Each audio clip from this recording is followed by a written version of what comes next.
Alors l'objectif de ce mémo jeunesse était simple et essentiel, c'était de dresser un portrait complet et actualisé des jeunesses métropolitaines. Nous avons souhaité en faire un référentiel commun, à la fois utile et accessible pour l'ensemble des acteurs qui œuvrent au quotidien auprès des jeunes. Ce document met en lumière les indicateurs différenciants et les spécificités du territoire à travers une présentation volontairement visuelle et synthétique.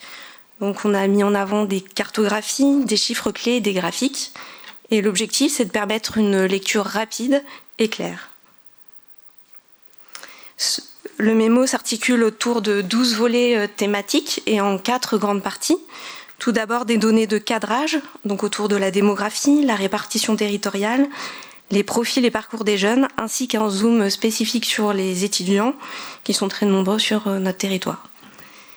Les volets suivants reprennent les 3 grands axes de la stratégie jeunesse, donc la solidarité, l'émancipation et l'engagement. Enfin, la dernière page, en guise de conclusion, dresse un bilan des dispositifs existants portés par la métropole européenne de Lille.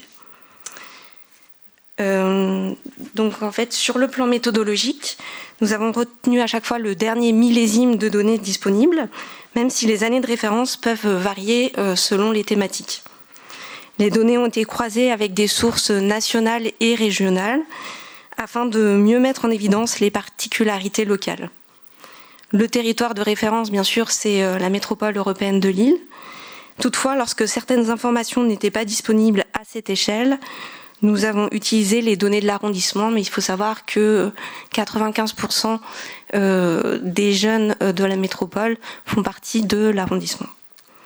La tranche d'âge principale, c'est 15-24 ans, mais elle a pu être adaptée selon les sujets en fonction de la disponibilité et de la pertinence des données.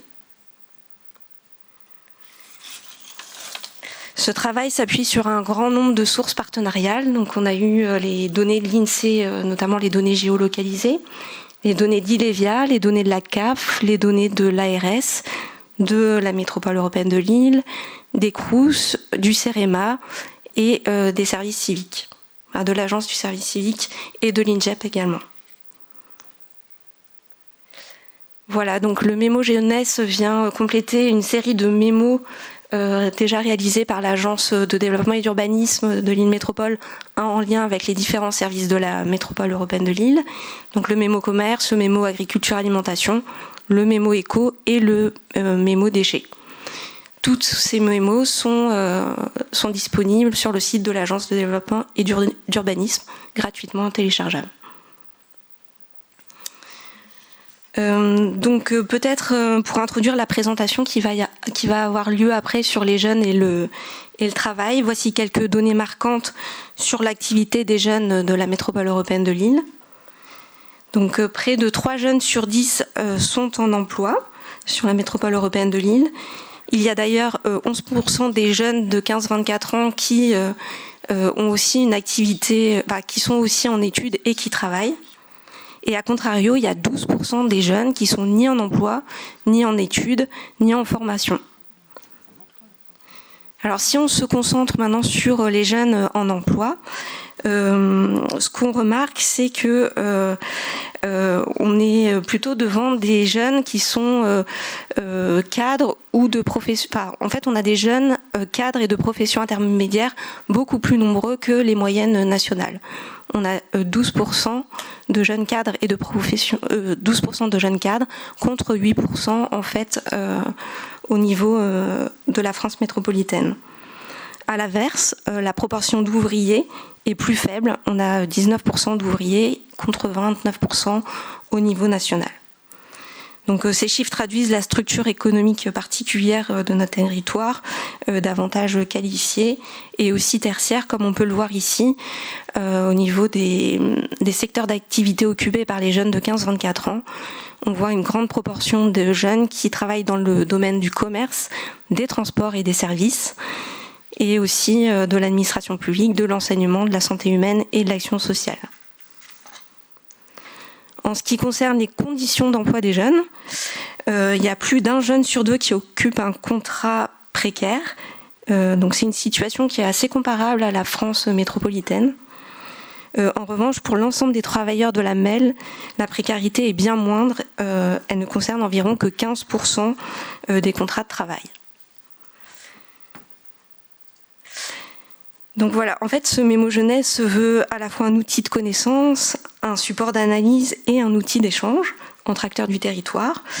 Je remercie d'ailleurs Yann Algan de nous présenter les résultats de l'étude sur les jeunes et le travail.